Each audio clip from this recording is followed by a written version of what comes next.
இயேசு கிறிஸ்துவின் பரிசுத்த நாமத்திற்கு மகிமை உண்டாவதாக. கிறிஸ்துவுக்குள் மிகவும் அன்பான சகோதர சகோதரிகளே, உங்கள் அனைவரையும் நான் இந்த நாளில் இயேசு கிறிஸ்துவின் நல்ல நாமத்தில் வாழ்த்துகிறேன். இந்த நாளின் இறைவசன தியான செய்திக்கு நேராக உங்களை அழைக்கிறேன். இந்த நாளின் சிறப்பு தியான செய்தியாக இயேசுவை பெற்றெடுத்த தாய் மரியாளை குறித்த பிறப்பின் ரகசியங்கள். உங்களுக்கு சற்று புதிதாக தோன்றலாம். ஒருமுறை கூட அந்த தலையங்கத்தை சொல்லுகிறேன். இரட்சகர் இயேசுவை பெற்றெடுத்த தாய் மரியாளின் பிறப்பை குறித்த வேதாகம ரகசியங்கள் என்கிற தலையங்கத்தில் இன்றைய இறைவசன தியான செய்தியை நான் உங்களோடு பகிர்ந்து கொள்ள விரும்புகிறேன். மன விருப்பமுள்ள அன்பு சகோதர சகோதரிகள், வேதாகமத்தில் புதைந்து கிடக்கிற மரியாளை குறித்த பிறப்பின் வர்த்தமானங்கள் அல்லது ரகசியங்களை கற்றுக்கொள்ள அறிந்து கொள்ள விரும்புகிறவர்கள் இந்த இறைவசன தியான செய்தியோடு இணைந்திருக்க உங்களை அன்புடன் கேட்டுக்கொள்கிறேன். இதற்காக நான் தெரிந்து கொண்டிருக்கிற வேத பகுதிகள் 4. 1, ஆதியாகமம் 3ஆம் அதிகாரம் 14, 15 ஆகிய வசனங்கள். ஆதியாகமம் 3ஆம் அதிகாரம்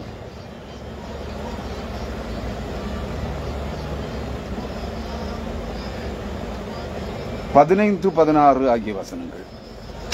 2வது ஏசாயா 7ஆம் அதிகாரம் 14ஆம் வசனம். 3வதாக ஓசியா 2ஆம் அதிகாரம் 2, 19, 20 மற்றும் 23 ஆகிய வசனங்கள். 4வது பகுதியாக லூக்கா 1ஆம் அதிகாரம்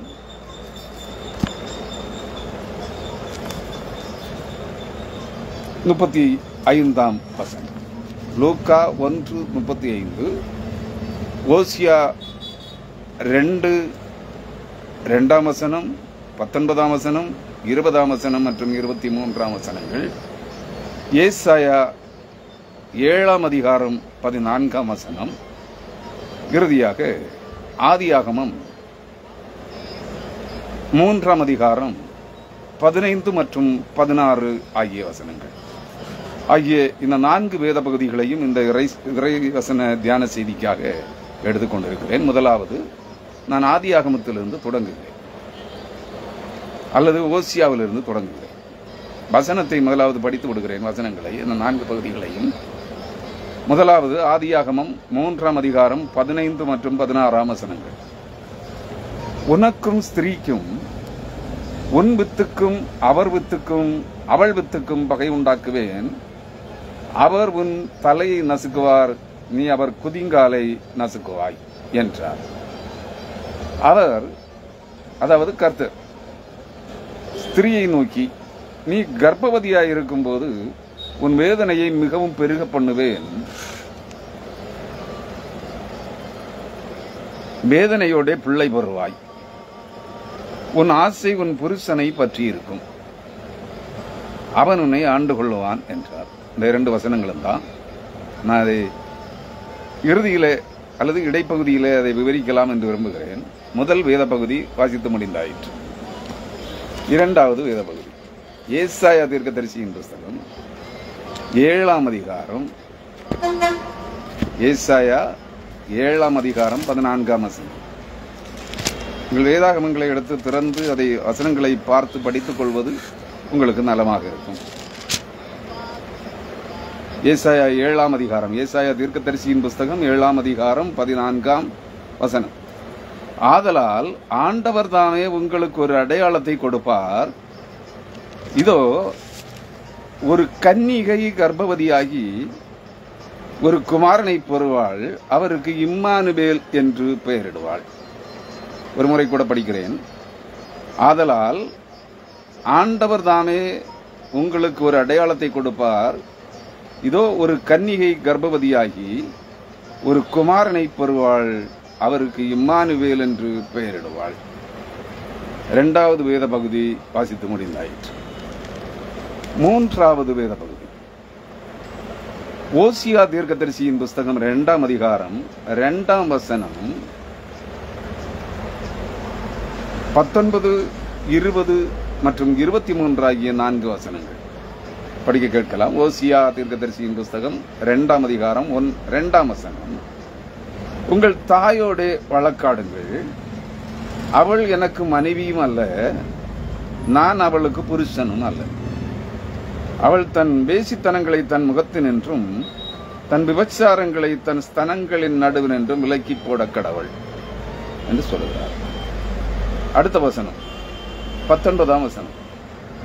ஓசியா 2ஆம் அதிகாரம் 19ஆம் வசனம். நித்திய விவாகத்துக்கென்று உன்னை எனக்கு நியமித்துக் கொள்ளுவேன், நீதியும் நியாயமும் கிருபையும் உருக்க இரக்கமுமாய் உன்னை எனக்கு நியமித்துக் கொள்ளுவேன். உண்மையாய் 20ஆம் வசனம். உண்மையாய் உன்னை எனக்கு நியமித்துக் கொள்ளுவேன், நீ கர்த்தரை அறிந்து கொள்வாய். 23ஆம் வசனம். நான் அவளை எனக்கென்று பூமியிலே விதைத்து இரக்கம் பெறாதிருந்தவளுக்கு இறங்குவேன், என் ஜனம் அல்லாதிருந்தவர்களை நோக்கி என் ஜனம் என்று சொல்லுவேன், அவர்கள் என் தேவனே என்பார்கள் என்றார். தேவன் சொல்லுகிறார். நன்றாக புரிந்து கொள்ளுங்கள்.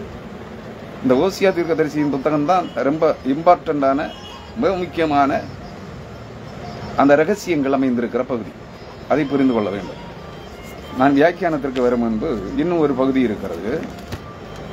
லூக்கா 1ஆம் அதிகாரம் 35ஆம் வசனம். தேவதூதன் அவளுக்கு பிரதியுத்தரமாக, பரிசுத்த ஆவி உன்மேல் வரும், உன்னதமானவருடைய பலம் உன்மேல் நிழலிடும், ஆதலால் உன்னிடத்தில் பிறக்கும் பரிசுத்தம் உள்ளது தேவனுடைய குமாரன் எனப்படும் என்று சொல்லுவார். இங்கே நாம் புரிந்து கொள்ள வேண்டிய இந்த செய்திக்கான கருப்பொருள் என்ன, அதாவது நோக்கம் என்ன, அல்லது தலையங்கம் என்ன என்றால், இயேசுவை பெற்றெடுத்த தாயாகிய மரியாளுடைய பிறப்பின் ரகசியங்களை குறித்து வேதாகமம் என்ன சொல்லுகிறது, அதுதான் பார்க்க போறோம். இங்கே நமக்கு இதுல பலத்த சந்தேகங்கள் இருக்கிறது, எல்லாம் இருக்கும் இல்லையா? எனக்கும் இருந்துச்சு முன்னால. இது என்ன, கன்னி, புருஷனை அறியாமல் கணவனோடு உடலுறவு வைத்துக் கொள்ளாத ஒரு பெண், ஒரு கன்னி பெண் எப்படி ஒரு பிள்ளையை பெற்றெடுக்க முடியும், அது பரிசுத்தம் உள்ளதாக இருக்க முடியும் என்றொரு பெரிய குழப்பம் எனக்குள்ளும் இருந்தது. வேதாகமத்தை தெளிவாக திரும்ப திரும்ப திரும்ப கற்றுக்கொண்ட போது சில ரகசியங்கள் புரிந்தது. ஏசாயா தீர்க்கதரிசியின் புஸ்தகத்திலும் எரேமியா தீர்க்கதரிசியின் புஸ்தகத்திலும் ஓசியா தீர்க்கதரிசியின் புத்தகத்திலும் இருந்த கேள்விகளுக்கான விடைகளை தேடுகின்ற போது இந்த பகுதி புரிந்தது. என்ன, பிள்ளை இல்லாதவளுக்கு இருக்கிற, தள்ளிவிடப்பட்டவளுக்கு இருக்கிற பிள்ளைகளை பார்க்கிலும், அதாவது மனைவியானவளுக்கு இருக்கிற பிள்ளைகளை பார்க்கிலும் தள்ளிவிடப்பட்டவளுக்கு இருக்கிற பிள்ளைகள் அநேகம் என்று ஏசாயா தீர்க்கதரிசியின் புஸ்தகத்திலே வருகிறது. எரேமியா தீர்க்கதரிசி, அதுல ஏசாயா தீர்க்கதரிசியின் புஸ்தகத்திலே இன்னும் ஒரு கேள்வி இருக்கிறது. அது என்ன,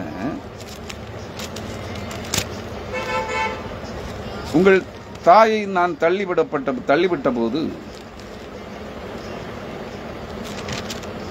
அவளுக்கு கொடுத்த தள்ளுதல் சீட்டு எங்கே என்று கேட்கிறார் ஒரு இடத்தில். இப்படிப்பட்ட அநேக கேள்விகள் வேதாகமத்தில் இருக்கிறது.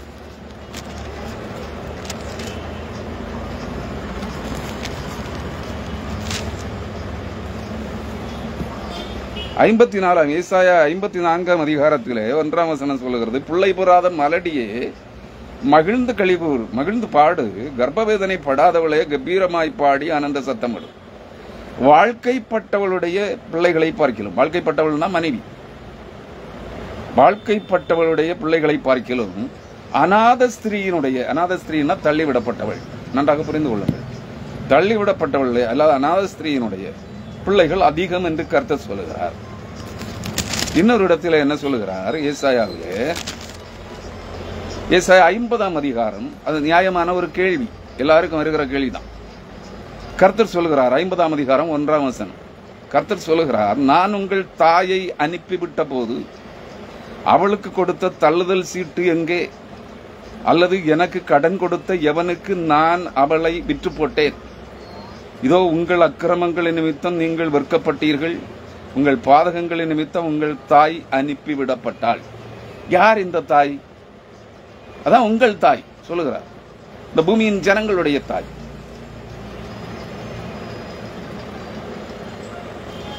எரேமியா தீர்க்கதரிசியின் புஸ்தகத்தில் ஒரு வாக்கியம் இருக்கிறது, அதையும் சுட்டிக்காட்டியது.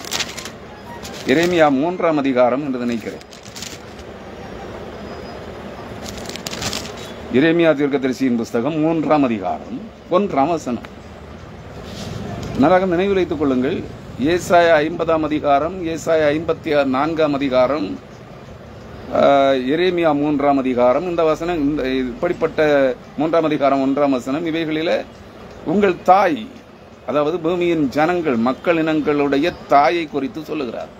ஓசியா 2ஆம் அதிகாரத்தில் அதை நாம் புரிந்து கொள்ள வேண்டும். அதற்கான விளக்கம் என்ன என்பதை உங்களுக்கு சொல்லுகிறேன். எரேமியா 3ஆம் அதிகாரம் 1ஆம் வசனம். ஒரு புருஷன் தன் மனைவியை தள்ளிவிட அவள் அவனிடத்திலிருந்து புறப்பட்டு போய் அந்நிய புருஷனுக்கு மனைவியானாள். அவன் அவளிடத்தில் இனி திரும்ப போவானோ? அந்த தேசம் மிகவும் தீட்டுப்படும் அல்லவோ என்று மனுஷர் சொல்லுவார்கள். நீயோவென்றால் அநேக நேசரோடே பேசித்தனம் பண்ணினாய், ஆகிலும் என்னிடத்திற்கு திரும்பி வா என்று கர்த்தர் சொல்லுகிறார். நன்றாக புரிந்து கொள்ளுங்கள். இதெல்லாம் வேசித்தனத்தை குறித்து சொல்லுகிறார். பிள்ளைகள் தாயோடு செய்த அக்கிரமங்களை குறித்து சொல்லுகிறார். நன்றாக புரிந்து கொள்ளுங்கள். நீங்க ஏசாயா 54ஆம் அதிகாரத்தின் ஏசாயா 54ஆம் அதிகாரத்தின் இந்த குறிப்பிட்ட வசனத்தையும், ஏசாயா 50ஆம் அதிகாரம் 1ஆம் வசனத்தையும், ஏசாயா 54ஆம் அதிகாரம் 1ஆம் வசனத்தையும் நீங்கள் ஒப்பிட்டு, இந்த எரேமியா 3ஆம் அதிகாரம் 1ஆம் வசனத்தையும் ஒப்பிட்டு பார்த்தீர்கள் என்றால், யார் உங்கள் தாய்? ஓசியா 2ஆம் அதிகாரம் 2ஆம் வசனத்தை, யார் உங்கள் தாய் என்பதை நீங்கள் அறிந்து கொள்வீர்கள். இப்பொழுது மனிதர்களாக, மனுஷிகளாக, பிள்ளைகளாக, பெற்றோராக இருக்கிறவர்கள் பெற்ற தாய் அல்ல. நீங்கள் அதை தவறாக எண்ணிக்கொள்ளாதீர்கள். பூமியின் மக்கள் இனங்கள் அனைவருக்கும் தாய். யார் அவள்? நான் அங்கிருந்து வர்றேன். இந்த செய்தியை நான் இப்போதுதான் முதலாவது கொடுக்கிறேன். அதனால எனக்கு கொஞ்சம் ஒரு சின்ன முன்னுக்கு முரணான சில பகுதிகள் இருக்கிறது. அதை தெளிவுபடுத்த விரும்புகிறேன். ஆதியாகமம்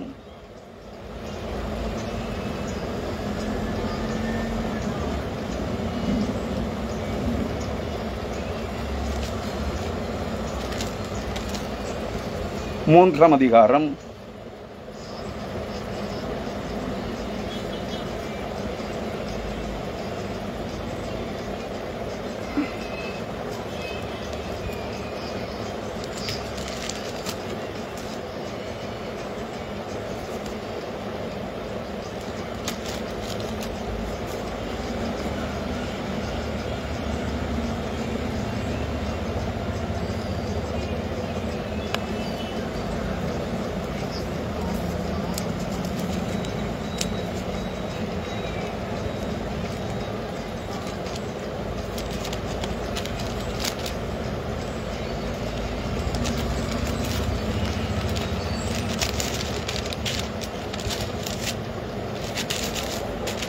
தேவனாகிய கர்த்தர் ஏவாளை குறித்து சொல்லுகிறார். ஆதாமை குறித்து, பூமியின் மக்களினங்கள் அனைவருக்கும் தகப்பன் ஆதா, ஆதி தகப்பன். அதான் மாற்று சமயங்களை சொல்லுவாங்க அம்மை அப்பன் என்று சொல்லுவார்கள். அம்மை அப்பன்னா தகப்பனும் தாயும் ஒன்றாக இருக்கிறார்கள். அதுக்கு ஒரு பொருள் உண்டு. ஆணையும் பெண்ணையும் ஒன்றாகவே தேவன் படைத்தார். ஆணிலிருந்து தான் பெண் ஆனவள் பிரித்தெடுக்கப்பட்டாள். நீங்கள் அதை புரிந்து கொள்ள வேண்டும். ஆணும் பெண்ணும் ஒன்றாக தேவன் படைத்த போது, ஆணுக்குள் பெண்ணை வைத்து ஆணை படைத்த போது, ஆணும் பெண்ணும் ஒன்றாக இருந்தார்கள். ஆணும் பெண்ணும், அதான் அம்மை அப்பன், அர்த்தநாரீஸ்வரர் என்று சொல்லுவார்கள். பாதி பெண்ணும் பாதி ஆணும். அது மாற்று சமயங்களில் ஆதிசிவன், ஆதி ஜீவன் ஆதாமை குறித்து, அதாவது சிவபெருமானை குறித்து சொல்லுகிற ஒரு வாக்கியம். அர்த்தநாரீஸ்வரர், பாதி ஆணும் பாதி பெண்ணும், வலப்பக்கம் ஆணும் இடப்பக்கம் பெண்ணும், அர்த்தநாரீஸ்வரர் அல்லது சிவசக்தி என்று சொல்லுவார்கள். அம்மை அப்பன், அதே தான் இங்க வேதத்துல அதுதான் வருதுங்க. ஆதி ஜீவனாக தேவ சாயலிலே தேவனை போலவே படைக்கப்பட்டவன் ஆதாம். ஆணும் பெண்ணுமாக படைக்கப்பட்டான். ஆணுக்குள் இருந்த பெண் ஏவாள், அவள் திரும்ப வெளியே எடுக்கப்படுகிறாள். பெண்ணாக உருமாற்றம் பெற்று அவள் தனி ஒரு நபராக, மனுஷியாக அங்கே நிறுத்தப்படுகிறாள். அவள் தான் ஏவாள். அப்ப ஆதாமும் ஏவாளும் ஒன்றாக இருக்கின்ற போது அவர்கள் அம்மை அப்பன், ஆதித்தாயும் தகப்பனும். அவள் தனித்தனியாக பிரித்து விடப்பட்ட போது ஆதாம் வேறாக இருக்கிறான், ஏவாள் தனியாக இருக்கிறாள் மனுஷியாக. ஆதாம் மனுஷனாகவும், ஆதாம் என்றால் மனுஷன், ஏவாள் என்றால் பெண் மனுஷி. அந்த ஆதி மனுஷன் தாயும் தகப்பனும். பூமியின் மக்களினங்கள் அனைவருக்கும் தாய் ஏவாள். பூமியின் மக்களினங்கள் அனைவருக்கும் தகப்பன் ஆதாம். ஆவிக்குரிய தகப்பன் பிதாவாகிய தேவன். நன்றாக புரிந்து கொள்ளுங்கள். இங்கே அவர் என்ன சொல்லுகிறார்? ஏவாளிடத்தில் தேவனாகிய கர்த்தர், நான் ஏற்கனவே அந்த செய்தியை கொடுத்திருக்கிறேன், தேவன் கொடுத்த கட்டளையை மீறி மிருகங்களில், காட்டு மிருகங்களில் அதிக தந்திரம் உள்ளதாகிய அந்த ஆதியாகமம் 3ஆம் அதிகாரம் 1ஆம் வசனம் சொல்லுகிறது, தேவனாகிய கர்த்தர் உண்டாக்கின சகல காட்டு ஜீவன்களை பார்க்கிலும் சர்ப்பமானது தந்திரமுள்ளதாயிருந்தது. அது ஸ்திரீயை நோக்கி, அதாவது ஏவாளை நோக்கி, நீங்கள் தோட்டத்தில் உள்ள சகல விருட்சங்களின் கனியையும் புசிக்க வேண்டாம் என்று தேவன் உங்களுக்கு சொன்னதுண்டோ என்று கேட்டான். அப்போ தேவனுடைய கட்டளை மீறி அவள் சர்ப்பத்திற்கு பதில் கொடுக்கிறாள். சர்ப்பம் அன்றைக்கு நடந்து கொண்டிருந்தது, இன்றைக்கு வயிற்றாலே ஊர்ந்து கொண்டிருக்கிறது. அன்றைக்கு சர்ப்பம் தந்திரம் உள்ளது, கால்களாலே நடந்து கொண்டிருந்தது. பழைய டிராகன் என்று சொல்லுவார்கள். அந்த டிராகனுக்கு 4 கால்கள் உண்டு. இன்னொரு வகை டிராகனுக்கு 1000 கால்கள் உண்டு. நன்றாக புரிந்து கொள்ளுங்கள். இதுல இந்த 4 கால்களை கொண்டு நடந்து கொண்டிருந்த டிராகன், இந்த டைனோசரஸ் மாதிரி எல்லாம் அதோட முந்தின ஒரு படைப்பு. அந்த படைப்பு இவளிடத்திலே கேட்கிறது. தேவ கட்டளையை அவள் மீறுவதற்கு அந்த அந்த சாத்தான் என்கிற அந்த காட்டு மிருகம்தான் காரணமாக அமைந்தது. அதனால அதை பார்த்து அவள் சொல்லுகிறாள், கர்த்தர் சொல்லுகிறாள், ஆதியாகமம் 3ஆம் அதிகாரத்திலே என்ன சொல்லுகிறார்? 15ஆம் வசனத்திலே, 14ஆம் வசனத்திலே சொல்லுகிறார். ஆதியாகமம் 3ஆம் அதிகாரம் 14ஆம் வசனத்திலே, அப்பொழுது தேவனாகிய கர்த்தர் சர்ப்பத்தை பார்த்து, அந்த காட்டு மிருகமாகிய சர்ப்பத்தை பார்த்து, அதாவது சாத்தானை பார்த்து, நீ இதை செய்தபடியால் சகல நாட்டு மிருகங்களிலும் சகல காட்டு மிருகங்களிலும் சபிக்கப்பட்டிருப்பாய். நீ உன் வயிற்றினால் நகர்ந்து உயிரோடு இருக்கும் நாளெல்லாம் பூமி மண்ணை தின்பாய். உங்களுக்கு நல்லா தெரியும், பாம்பு, இன்றைக்கும் பாம்புகள் என்ன செய்கிறது? வயிற்றினால் நகர்ந்து ஊர்ந்து செல்கிறது, மண்ணைத்தான் தின்கிறது. எலிகளை தின்னும், தவளைகளை தின்னும், இல்லையா? அது போக எலியும் தவளையும் கிடைக்காத இடத்துல அது மண்ணைத்தான், பூமியின் தூளைத்தான் நக்கும், அல்லது பூமியின் தூளைத்தான் தின்னும். வாயை துறந்து காற்றை உட்கொள்ளும் பாம்புகள். நீங்கள் ஆராய்ச்சியாளர்கிட்ட கேளுங்க என்னன்னு. கிறிஸ்துவுக்குள் அருமையானவர்களே, அவர் பாம்புக்கு சாபம் கொடுக்கிறார். உன் வயிற்றினால் நகர்ந்து உயிரோடு இருக்கும் நாளெல்லாம் மண்ணை தின்பாய். அதான் பூமியின் மண் தான் தூள், அந்த தூளை தின்னும். உனக்கும், அதாவது மாற்று சமய வழிபாடுகளிலே மண்ணை, திருநீறு என்று சொல்லுகின்ற மண்ணை, களிமண்ணை தின்ன கொடுப்பார்கள். அதையும் புரிந்து கொள்ளுங்கள். உனக்கும் ஸ்திரீக்கும், 15ஆம் வசனம், உனக்கும் ஸ்திரீக்கும், அதாவது உனக்கும் ஸ்திரீக்கும் என்றால் காட்டு மிருகமாகிய வலுசர்ப்பம் என்கிற அந்த தந்திரமுள்ள ஜீவனாகிய அந்த பாம்புக்கும், நச்சு பாம்புக்கும், அந்த பொய்யனும் பொய்க்கு பிதாவுமாய் இருக்கிற சாத்தானுக்கும் அவனுடைய வஞ்சக பேச்சுக்கு, பொய் பேச்சுக்கு இடம் கொடுத்து அவனோடு உறவு வைத்துக் கொண்ட, எப்ப ஒருவர் தனக்கு நண்பனாக அல்லது நண்பியாக ஒருவரை சேர்த்துக் கொள்கிறாரோ, அதாவது பக்கத்திலே போகக்கூடாத ஒருவரை, தன் தகப்பனுடைய, தன் தாயினுடைய, தன் கடவுளுடைய கட்டளையை மீறி ஒருவரை சார்ந்து கொள்ளுகிறார்களோ, அப்ப அவங்க தன்னையே, தன் ஆத்மாவை, தன் இருதயத்தை அவங்களுக்கு கொடுத்துட்டாங்கன்னா அவங்களே கொடுத்துட்டாங்கன்னு அர்த்தம். அதை புரிஞ்சுக்கங்க. அதை சொல்லுகிறார். உனக்கும் ஸ்திரீக்கும், அதாவது சாத்தானாகி அந்த வலு சர்ப்பத்திற்கும் அவனாலே வஞ்சிக்கப்பட்ட பெண்ணாகிய அந்த புசிக்கக்கூடாத மரத்தின் கனியை, விலக்கப்பட்ட மரத்தின் கனியை அவன் பேச்சை கேட்டு புசித்த அந்த ஏவாள் என்கிற ஆதி பெண்ணுக்கும் உன் வித்துக்கும், உனக்கும் ஸ்திரீக்கும், அதாவது நச்சு பாம்புக்கும் அல்லது சாத்தானுக்கும், வஞ்சிக்கப்பட்ட சாத்தானால் வஞ்சிக்கப்பட்ட பெண்ணாகிய ஏவாளுக்கும், உன் வித்துக்கும், அதாவது பாம்பின் வித்துக்கும் அவள் வித்துக்கும் பகை உண்டாக்குவேன் என்று சொல்கிறார். நீங்க முதல்ல லிட்டரலி பார்க்கணும்னா வேதவசன அந்த அடிப்படை ஆதார வரிசை கிரமத்தின்படி பார்க்கின்ற போது முதலாவது அவளுக்கு பிறந்த பிள்ளை காயின். அது சாத்தானுடைய வித்தாக இருந்தது. நன்றாக புரிந்து கொள்ளுங்கள். அவள் வித்து, அவள் இரண்டாவது பெற்ற பிள்ளை ஆபேல். நன்றா புரிந்து கொள்ளுங்கள். இதுக்கெல்லாம் நான் பெரிய வியாக்கியானம் எல்லாம் தர முடியாது, நீங்களே புரிந்து கொள்ள வேண்டும். ஆதாமை போல, ஆதாமின் சாயலிலே ஒரு பிள்ளையை பெற்றால் அவளுக்கு ஆபேல் என்று பெயரிட்டார். நீ படிச்சுக்கணும், புரிந்து கொள்ளுங்கள் அதுக்குள்ள இருக்க மறைவான ரகசியங்களை. அங்கே அந்த இருவரும் வளர்ந்து பெரியவர்களாகிறார்கள்.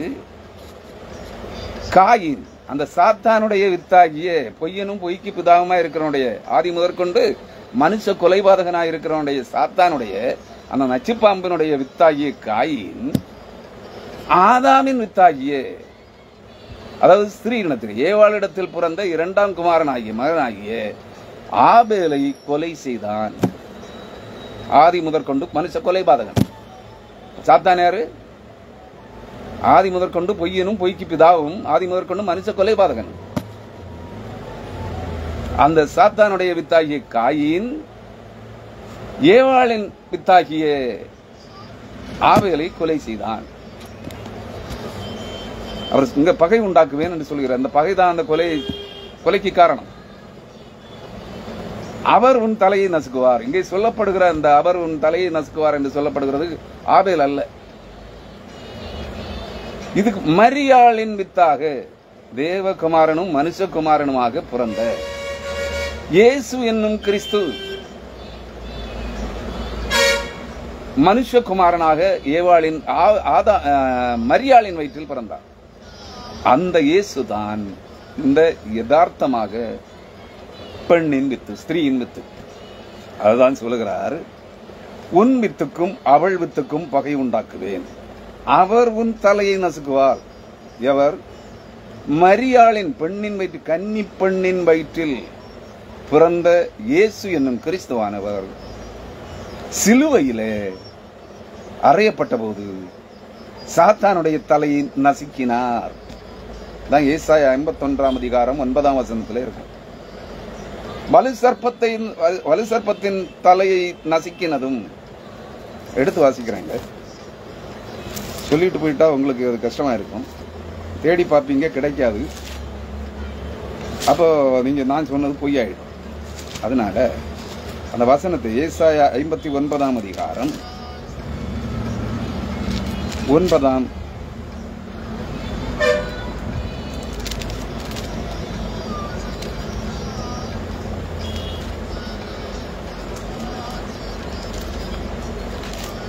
ஏசாயா 51 அதிகாரம்,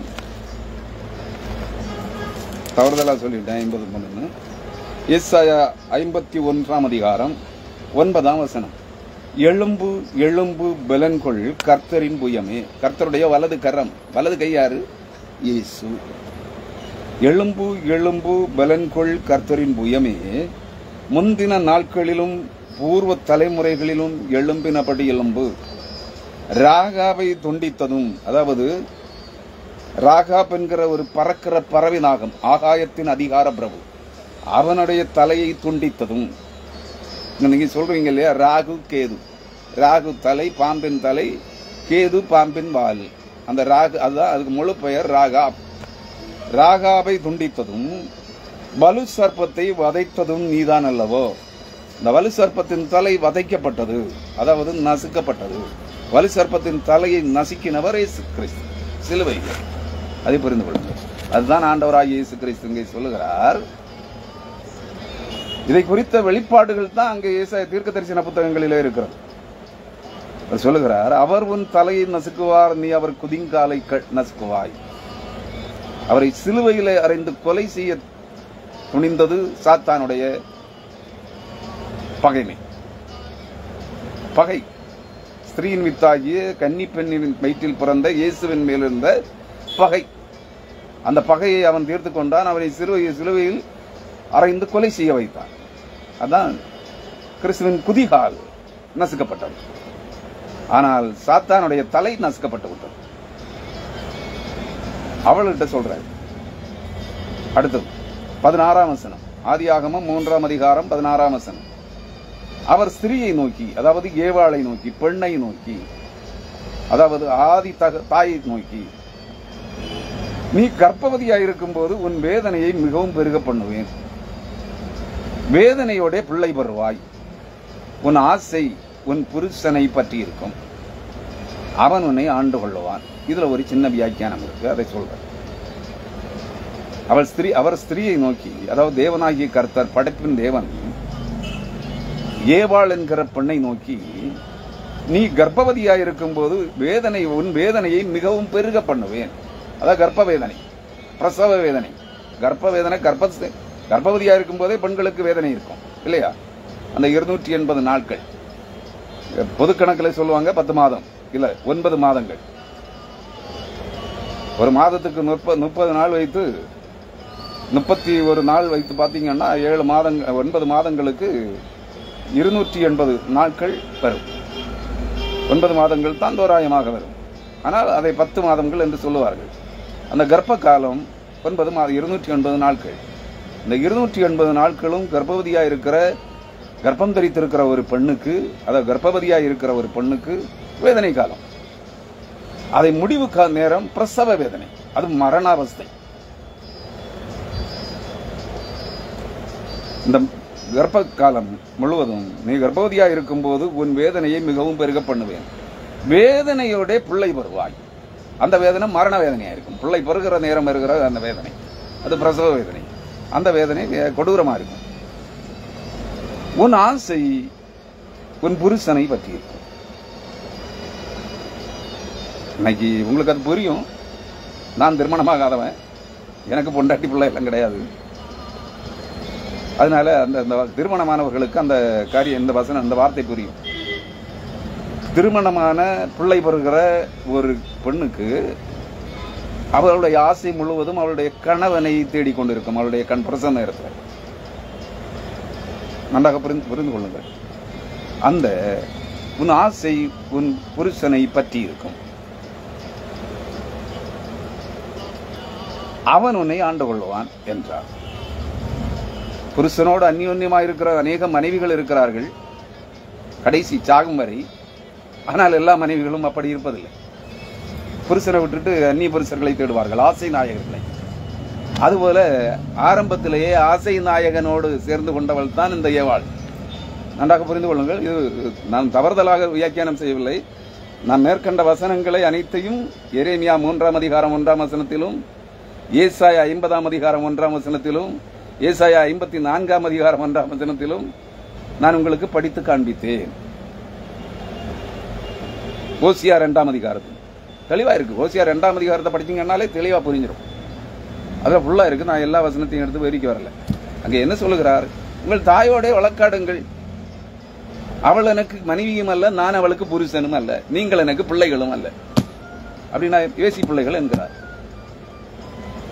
இதை அனுபவபூர்வமாக ஓசியா தீர்க்கதரிசிக்கு அவனுடைய வாழ்க்கையிலேயே நடத்தி காண்பித்து விட்டார். நீங்கள் அதையும் புரிந்து கொள்ள வேண்டும். இந்த பிரசங்கிக்கிற அந்த ஏசாயா 2ஆம் அதிகாரத்தை பிரசங்கிக்கிற அனைவருமே ஏசாயா 1ஆம் அதிகாரத்தை மூலமாக வைத்து இந்த 2ஆம் அதிகாரத்தில் சொல்லப்பட்டிருக்கிற காரியங்கள் எல்லாம் ஓசியாவின் மனைவியை குறித்து சொல்லப்படுகிறது. அதை அவனுக்கு படிப்பினையாக பூமியின் ஜனங்களுக்கு திருஷ்டாந்தமாய் படிப்பினையாக இருக்கும்படியாய் ஓசியாவை அவனுடைய மனைவியை வேசியாகவே அங்கே சித்தரிப்பார். ஆக்சுவலி இது என்னன்னா பூமியின் மக்கள் இனங்கள் அனைவருடைய தாயாகி ஏவாளை குறித்த காரியம். நன்றாக புரிந்து கொள்ளுங்கள்.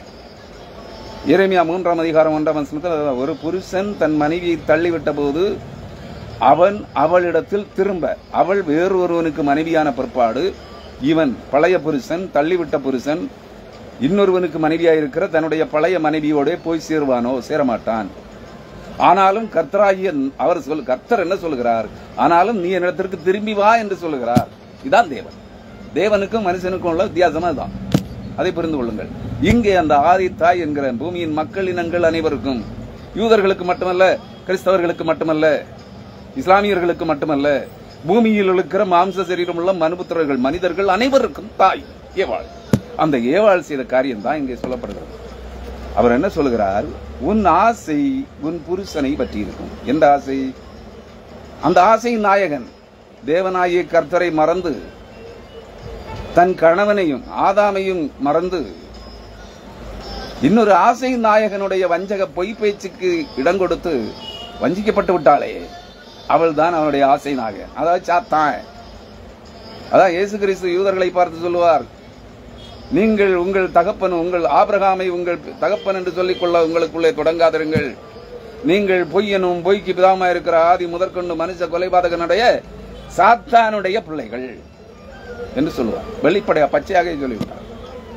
விரியன் பாம்பு குட்டிகளே, வலு சர்ப்பங்களே, வரும் கோபாக்கினைக்கு வரும் ஆக்கினை தீர்ப்புக்கு எப்படி தப்பித்துக் கொள்வீர்கள் என்று கேட்டார். வெளிப்படையாக பேசினார். அதான் அது நான் எங்க மறைமுகமாக சற்று பூடகமாக வெளிப்படுத்துகிறேன், உங்களுக்கு விவரிக்கிறேன், அவ்வளவுதான். கிறிஸ்துவுக்குள் அருமையானவர்களே, ஏவாளுடைய ஆசை நாயகன் சாத்தான். தன் கணவனாகிய தனக்கு கொடுக்கப்பட்ட மனுஷ சாயலில் கொடுக்கப்பட்ட ஆதாமை மறந்துவிட்டால் தன்னை படைத்த தேவனாகிய கர்த்தரை, ஆத்மா மணவாளனாகிய கர்த்தரையும் மறந்துவிட்டாள். ஆசை நாயகனோடு போய்விட்டாள். அதனால் தான் சொன்னேன், முதலாவது பிறந்த பிள்ளை ஏபாளிடத்தில் முதலாவது பிறந்த பிள்ளை காயின் சாத்தானுடைய வித்தாக இருந்தான், சாத்தானுடைய குணங்கள் கொண்டவனாக இருந்தான். அவளிடத்தில் இரண்டாவது பிறந்த பிள்ளை யாபேலை இவன் ஒரு கட்டத்தில் கொலை செய்து போட்டான். நன்றாக புரிந்து கொள்ள, தாயின் பாவம் தலைமுறையாக பிள்ளைகளை தொடருவதோடு மரணம் மட்டும் தொடர்ந்து ஆண்டாண்டு காலங்களாய் பல பல பல நூற்றாண்டுகளாய் மனிதர்களை பின்தொடர்ந்து கொண்டிருக்கிறது. நாம் அந்த ஆதித்தாய் ஏவாள் பெற்ற பிள்ளைகளின் வழிமரபை சார்ந்தவர்களே. நாமும் பாவிகளாய் பாவத்தில் கர்ப்பந்தரிக்கப்பட்டோம். அதை புரிந்து கொள்ளுங்கள். பாவத்தில் கர்ப்பந்தரித்ததென்றால் அந்த உடல் உறவு தேவனுடைய அனுமதியின்றி சாத்தானுடைய தூண்டுதலாலே, முதலாவது சாத்தானுடைய குணாதிசயங்களையும் அவனுடைய தூண்டுதலையும் அவனது உணர்ச்சி கொந்தளிப்புகளையும் தன்னிடத்தில் ஏற்று வாங்கி கொண்டவள் ஏவாள். அதனால் பிறந்தவன் காயின். புரியுதா? இதுக்கு மேல விளக்கம் எல்லாம் பேச முடியாது, அது ரொம்ப கொச்சையா இருக்கும், அதனால வேண்டாம். நான் இரண்டாவது பகுதிக்கு வருகிறேன். ஏசாயா அங்கே அவர் சொல்லுகிறார், சாத்தானிடத்தில் சொல்லுகிறார், ஏவாளிடத்தில் சொல்லுகிறார், உன் வித்துக்கும் அவள் வித்துக்கும் பகை உண்டாக்குவேன், அவர் உன் குதிங்காலை நசுக்குவார், நீ அவர் தலையை நசுக்குவாய், அவர் உன் குதிங்காலை நசுக்குவார். அந்த ஸ்ரீயின் வித்தாக பிறக்கிற மனிதன் யார்? அந்த தேவகுமாரன் யார்? ஏசாயா 7ஆம் அதிகாரம் 14ஆம் வசனம். ஏசாயா தீர்க்கதரிசியின் புஸ்தகம் 7ஆம் அதிகாரம் 14ஆம் வசனம்.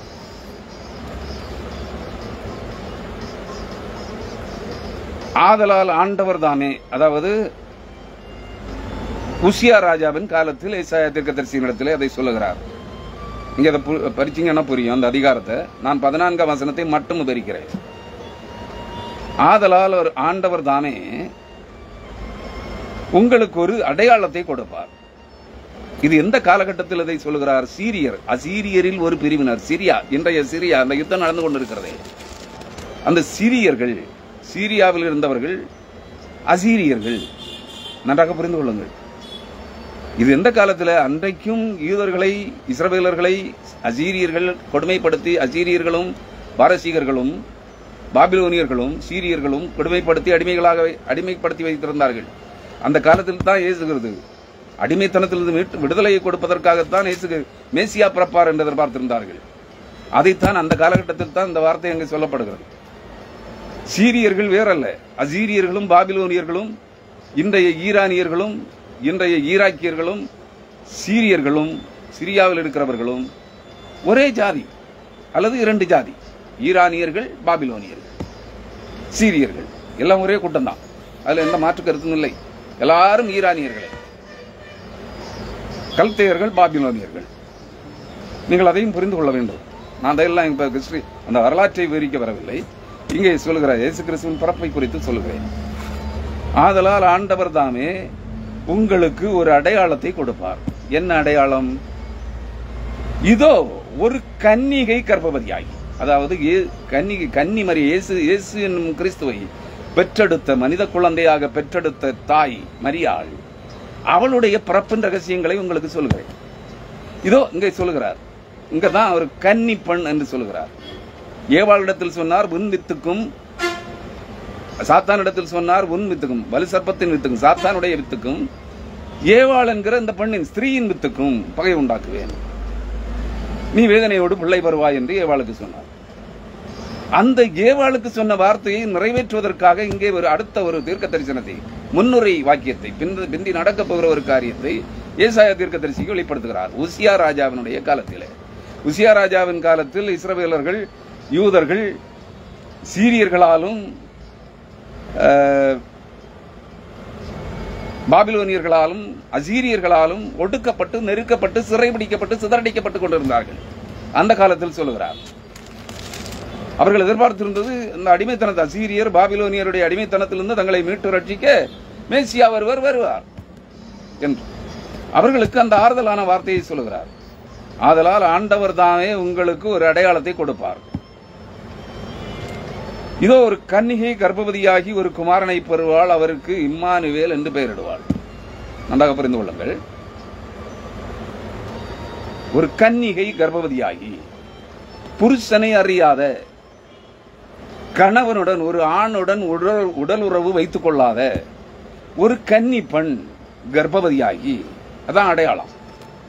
அவள் கன்னியாக இருக்க வேண்டும். புருஷனை, ஒரு ஆடவனை அறியாதவளாக இருக்க வேண்டும். கணவனை அறிதல் என்பது கணவனோடு உடல் உறவு வைத்துக் கொள்வது. ஒரு ஆடவனை ஒரு பெண் அறிந்திருக்கிறாள் என்றால் அவனை குறித்து முழுவதும் அவனுடைய உடலாலும் உள்ளத்தாலும் அவனோடு உறவு வைத்திருக்கிறாள்.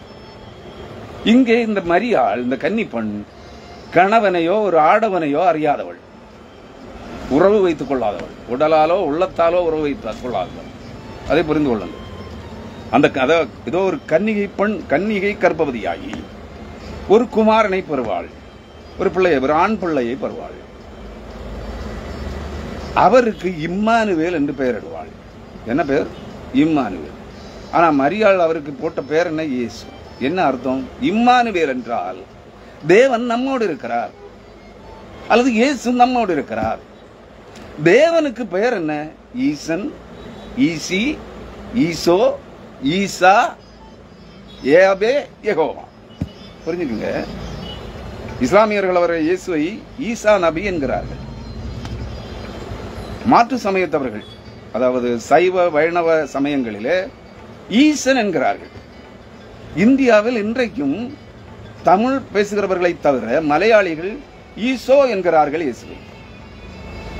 தெலுங்கர்களும் கன்னடர்களும் மராட்டியர்களும் வட இந்தியர்களும் ஹிந்தி பேசுகிறவர்களும் உருது பேசுகிறவர்களும் பரமேஸ்வர், சர்வேஸ்வர், மகேஸ்வர் என்று சொல்கிறார்கள்.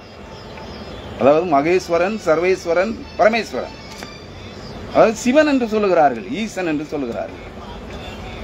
புரியுதுங்களா? நாம் வேதாகமத்தில் ஒரு பெயர் இருக்கிறது. நான் ஓசியாவில் வரும்போது அதை சொல்றேன்.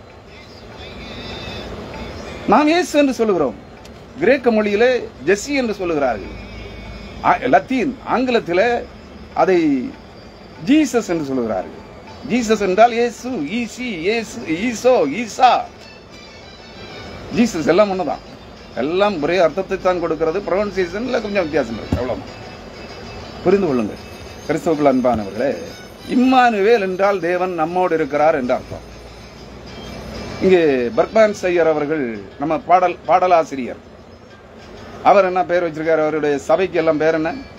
இயேசு நம்மோடு சபை, அது தேவன் நம்மோடு இருக்கிறார் என்று அந்த அர்த்தத்தில் இம்மானுவேல் என்கிற பெயர் அர்த்தம் கொண்ட இயேசு என்ற பெயரை மரியாள் தான் பெற்றெடுத்த மேசியாவாகிய கிறிஸ்து என்னும் இயேசு, அந்த குழந்தைக்கு இயேசு என்று பெயரிட்டாள். அவள் தன்னிச்சையாக போடவில்லை. அந்த பெயரை காபிரியல் தூதன் யோசேப்புக்கு, மரியாளுக்கு புருஷனாக நியமிக்கப்பட்டிருந்த, அதாவது பெட்ரோஸ் நியமிக்கப்பட்டு நிச்சயதார்த்தம் பண்ணப்பட்டிருந்த அந்த யோசேப்புக்கு கனவிலே தோன்றி சொல்கிறார், அந்த குழந்தைக்கு இயேசு என்று பெயரிடு. மரியாளுக்கும் சொல்லுகிறார், அவருக்கு இயேசு என்று பெயரிடுவாயாக, தேவனுடைய குமாரன் எனப்படும், அவருக்கு இயேசு என்று பெயரிடுவாயாக என்று சொல்லுகிறார். இம்மானுவேல் என்றாலும் இயேசு என்றாலும் தேவன் நம்மோடு இருக்கிறார். ஏசாயா 9ஆம் அதிகாரம் 10ஆம் வசனத்திலே என்ன வருகிறது? 10ல் 9ஆம் அதிகாரம்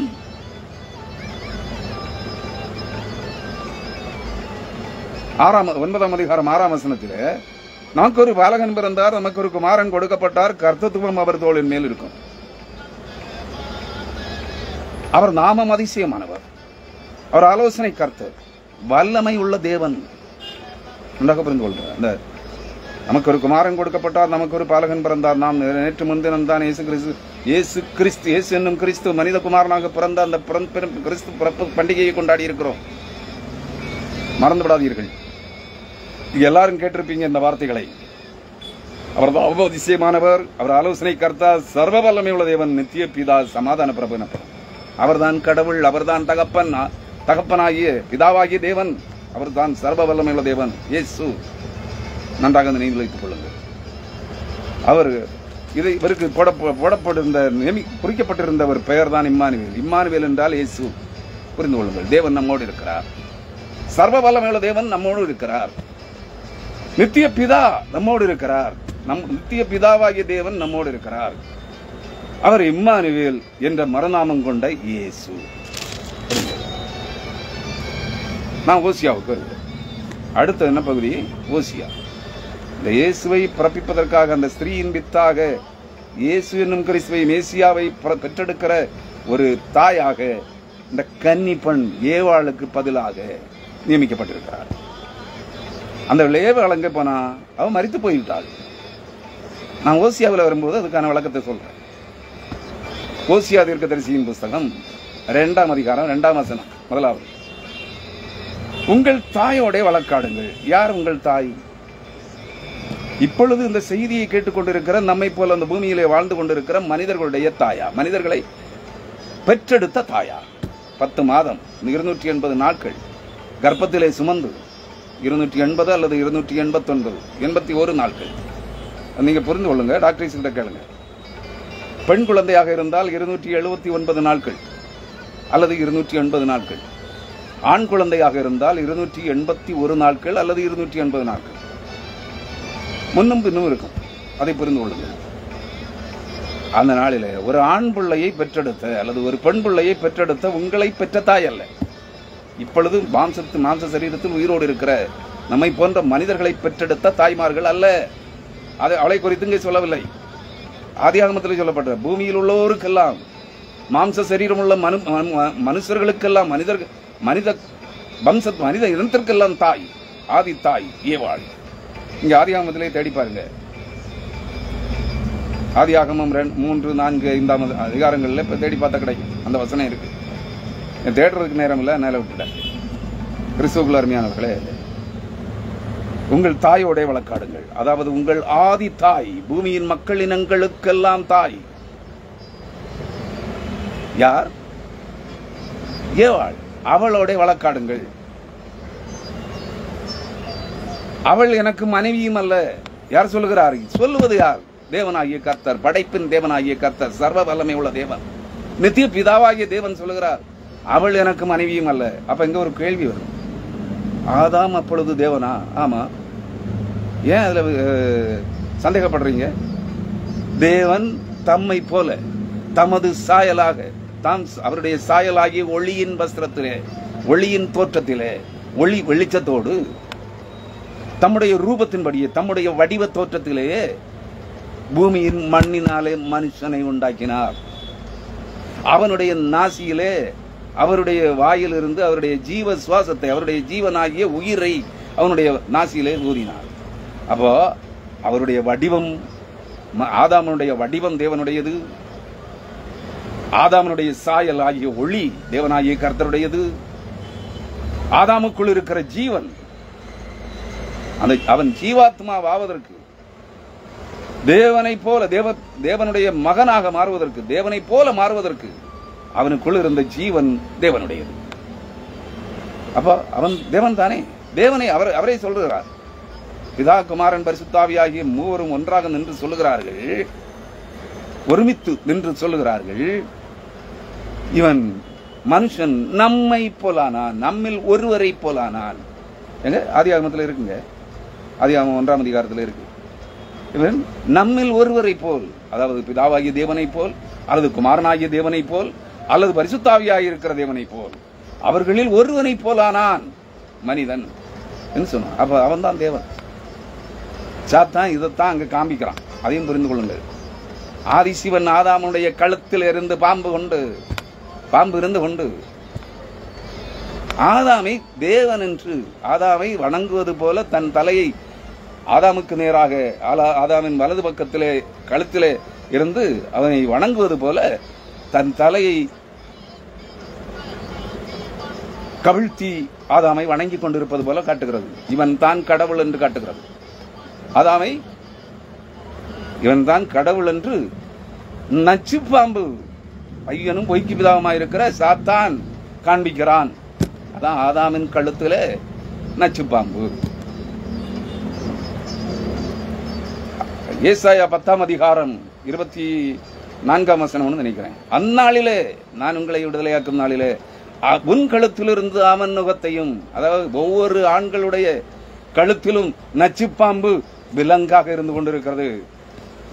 ஆதாமனுடைய ஆதிசிவன், அதாவது சிவபெருமானுடைய கழுத்திலே எப்படி விலங்காக நச்சு பாம்பு அமர்ந்திருக்கிறதோ, இவன் தான் கடவுள் என்று காண்பித்துக் கொண்டிருக்கிறதோ, அதுபோல இந்த பூமியில் இருக்கிற சகல மனிதர்களுடைய ஆண்களுடைய கழுத்திலும் நச்சு பாம்பு கண்களால் காண முடியாத ஒரு விலங்காக இருந்து கொண்டிருக்கிறது. அதனால்தான் எல்லாரும் நான் தான் கடவுளுங்கிறான். எல்லா ஊழியக்காரன் சொல்றான், நான் தான், தன்னைத்தான் கிறிஸ்துவாக காண்பிக்கிறான். பூமியின் மனிதர்களில் அநேகர் தங்களை அவதார புருஷர்கள், தங்களையே கடவுளாக காண்பித்தார்கள்.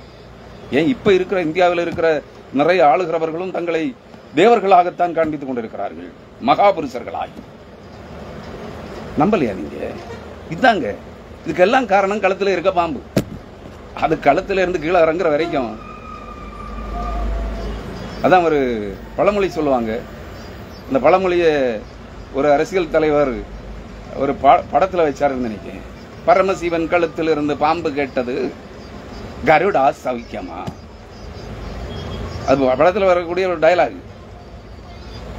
பரமசிவன் கழுத்தில் இருந்து, அதாவது ஆதிசிவன் சிவபெருமானுடைய, ஆதிசிவன் ஆதாமுடைய கழுத்தில் இருந்து கொண்டு பாம்பு கேட்டதாம், தேவனை போல் இருக்கிற, தேவனாக இருக்கிற, தேவனாலே இவன் நம்மில் ஒருவரை போல் ஆனான் என்று சொல்லப்பட்ட அந்த ஆதி ஜீவன் ஆதாம் என்கிற ஆதிசிவனின் கழுத்தில் இருந்து கொண்டு கேட்டதாம் பாம்பு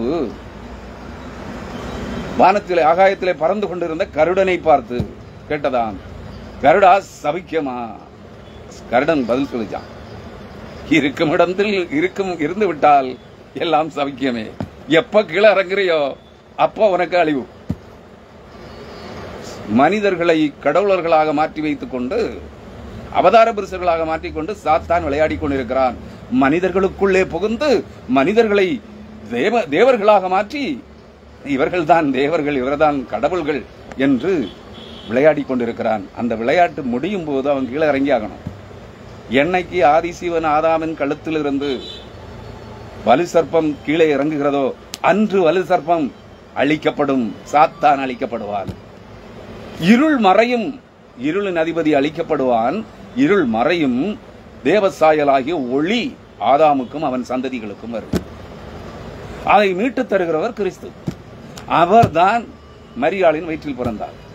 அவர் பிறப்பிக்கப்படுவதற்காக சாபம் பெற்றவளாகிய தேவ சமூகத்திலிருந்து, ஏதேன் தோட்டத்திலிருந்து பூமியிலே தள்ளிவிடப்பட்டவளாகிய ஏவாள், நீ வேதனையோடு உன் கர்ப்பவதியாய் இருக்கும்போது உன் வேதனையை பெருக பண்ணுவேன், நீ பிள்ளை பெறும்போது உன் பிள்ளை பெறும் கொடிய வேதனையாக இருக்கும், வேதனையோடே பிள்ளை பெறுவாய் என்று சபிக்கப்பட்டவள், தேவனாலே சபிக்கப்பட்டவள் ஏவாள். அந்த ஏவாள் இங்கே திரும்பவும் மனித பெண்ணாக பூமியிலே விதைக்கப்படுகிறாள். அதைத்தான் இந்த ஓசியா புத்தகத்தில் பார்க்க போறோம். இங்கே ஓசியா 2ஆம் அதிகாரம் 2ஆம் வசனம், உங்கள் தாயோட வழக்காடுங்கள். யார் உங்கள் தாய்? இப்ப சொல்லுங்க. ஏவாள். மக்களினங்களுக்கெல்லாம் முதல் தாயாக இருந்த ஏவாள் என்கிற பெண் தான் நம் அனைவருக்கும் தாய். அவள் எனக்கு மனைவியும் அல்ல. யார் சொல்லுகிறார்? தேவனாகிய கர்த்தர் சொல்லுகிறார். அவள் எனக்கு மனைவியும் அல்ல, நான் அவளுக்கு புருஷனும் அல்ல.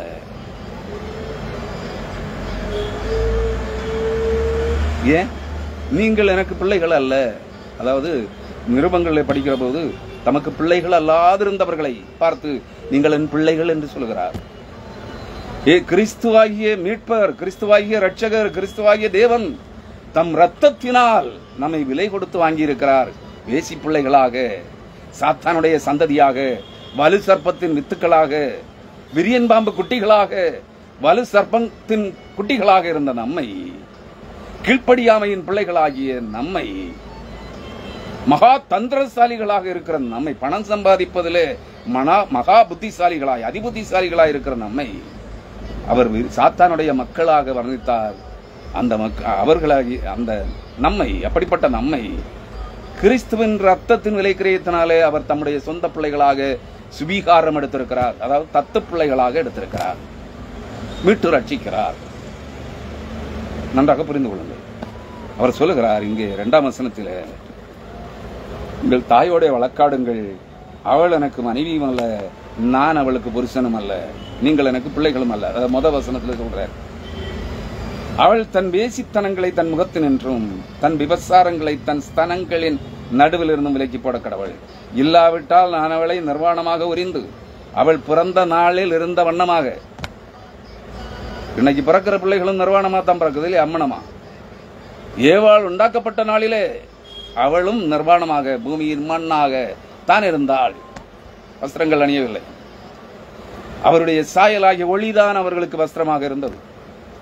எப்பொழுது தேவனுடைய வார்த்தையை மீறி சாத்தானுடைய பொய்க்கு செவி கொடுத்து சாத்தானை சுவீகரித்துக் கொண்டாளோ, அந்த விலக்கப்பட்ட மரத்தின் கனியாகிய உடல் உறவை எப்பொழுது செய்தாளோ, அப்பொழுதே தேவ சாயலாகிய ஒளியின் வஸ்திரம் அவளை விட்டு அகன்று போயிற்று. அவர்கள் தாங்கள் நிர்வாணமாய் இருக்கிறோம் என்பதை கண்டார். அம்மனமா இருந்தான். அவர்கள் தங்களை அறிந்து கொண்ட போது நிர்வாணிகளாக இருந்தார்கள். இன்று பிறக்கிற குழந்தை எப்படி நிர்வாணமாக பிறக்கிறதோ அதுபோல இருந்தார். புரியுதா? வேசித்தனத்தினால் யார் வேசிக்கள்ளன்? சாத்தான். அவருடைய ஆசை நாயகன் யார்? சாத்தான். அதனால்தான் சர்ப்பத்தின் குட்டிகள், சர்ப்பங்களே, விரியன் பாம்பு குட்டிகளே என்று அழைத்தார்.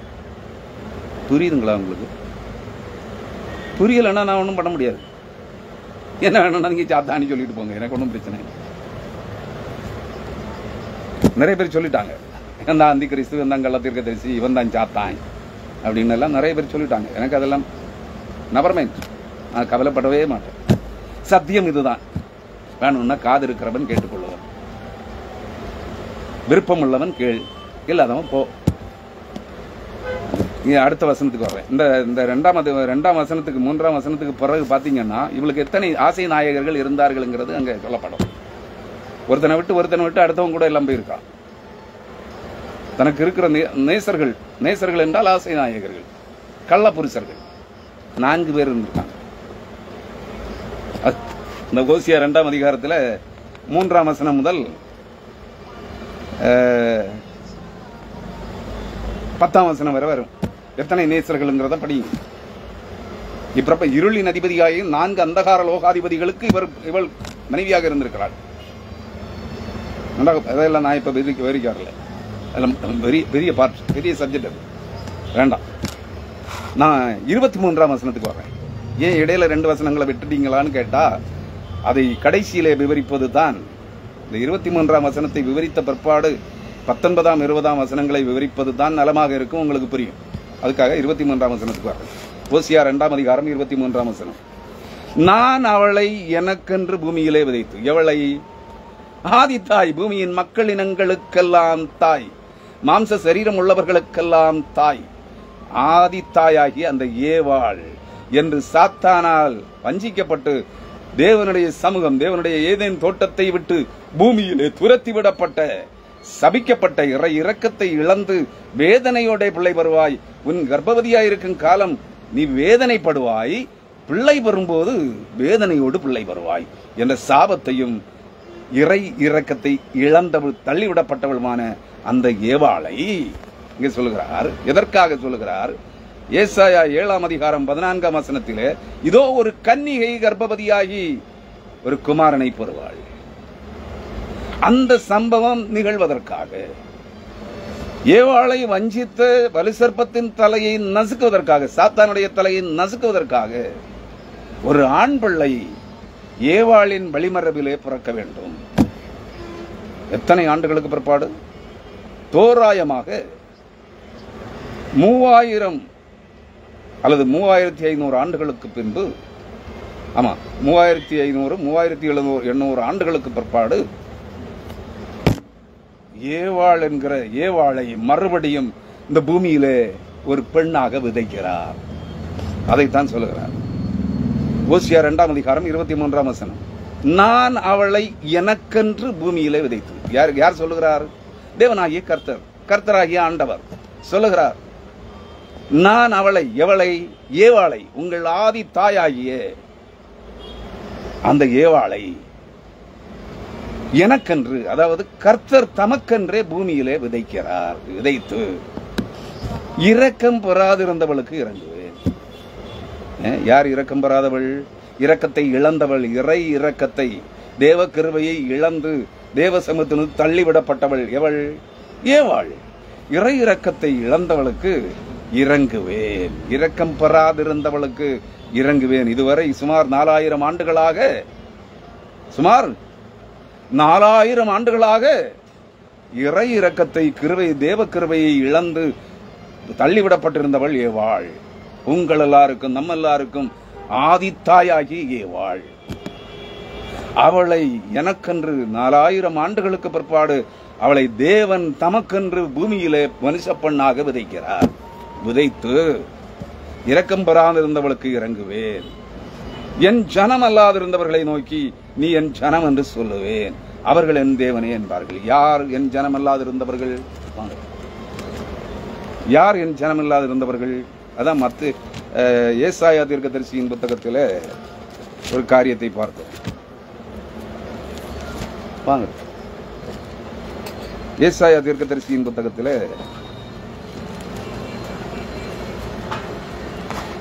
50ஆம் அதிகாரம் 1ஆம் வசனம். கர்த்தர் சொல்லுகிறார், நான் உங்கள் தாயை அனுப்பிவிட்ட போது அவளுக்கு கொடுத்த சலுதல் சீட்டு எங்கே?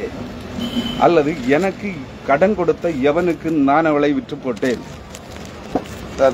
டோரங்க தள்ளி விடுங்க, எடுத்துருங்க. அதை வெளியே போகிற வண்டிகளுக்கு சவுண்டு ரெக்கார்ட் ஆகிடும்.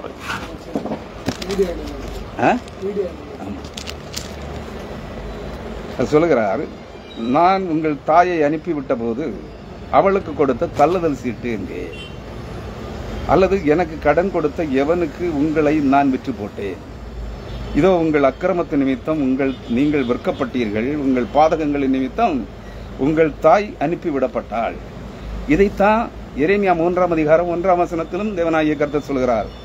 நான் அவளை, ஒரு புருஷன் தன் மனைவியை தள்ளிவிட்ட போது அவள் இன்னொரு புருஷனுக்கு மனைவியானால் அவன் அவளை திரும்ப தன்னிடத்தில் சேர்த்துக் கொள்வானோ? மனுஷர்கள் சேர்த்துக் கொள்ள மாட்டாங்க இல்லையா? ஆனா தேவன் சொல்லுகிறார், இரக்கமுடைய மகா இரக்கமுள்ள கிருபை உள்ள தேவன் சொல்லுகிறார், நீ என்னிடத்தில் திரும்பி வா, நான் உன்னை சேர்த்துக் கொள்ளுகிறேன் என்று சொல்லுகிறார். எரேமியா 3ஆம் அதிகாரம் 1ஆம் வசனத்தில். இங்கே ஓசியா இன்னொரு இடத்துல அந்த வசனம் இருக்கு, ஏசாயா 54ஆம் அதிகாரம் நினைக்கிறேன். அதுல என்ன சொல்லுது? ஆமா, பிள்ளை பெறாத மலடியே மகிழ்ந்து பாடு, கர்ப்பவேதனை படாதவளே கம்பீரமாய் பாடி ஆனந்த சத்தமிடு. வாழ்க்கைப்பட்டவளுடைய பிள்ளைகளை பார்க்கிலும் அநாத ஸ்திரீயினுடைய பிள்ளைகள் அதிகம் என்று சொல்லுகிறார். யார் இந்த அநாத ஸ்திரீ? தள்ளிவிடப்பட்டவளாகிய ஏவாள். தள்ளிவிடப்பட்டவளாகிய ஏவாள், அவளுடைய பிள்ளைகள் இந்த பூமியில் இருக்கிற பல கோடி.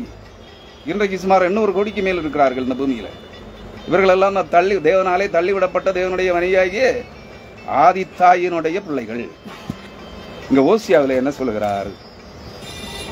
ஓசியா 2ஆம் அதிகாரம் 23ஆம் வசனத்திலே சொல்லுகிறார், என் ஜனங்கள் அல்லாதிருந்தவர்களை நோக்கி நீங்கள் என் ஜனம் என்று சொல்லுவேன், அவர்கள் எங்கள் தேவனே என்பார்கள் என்றார். இன்னைக்கு நாம் அவர்களை பரலோக தந்தையாகிய கடவுளே, இயேசுவே, அப்பா, பிதாவே என்றெல்லாம் அழைக்கிறோம். புரியுதுங்களா?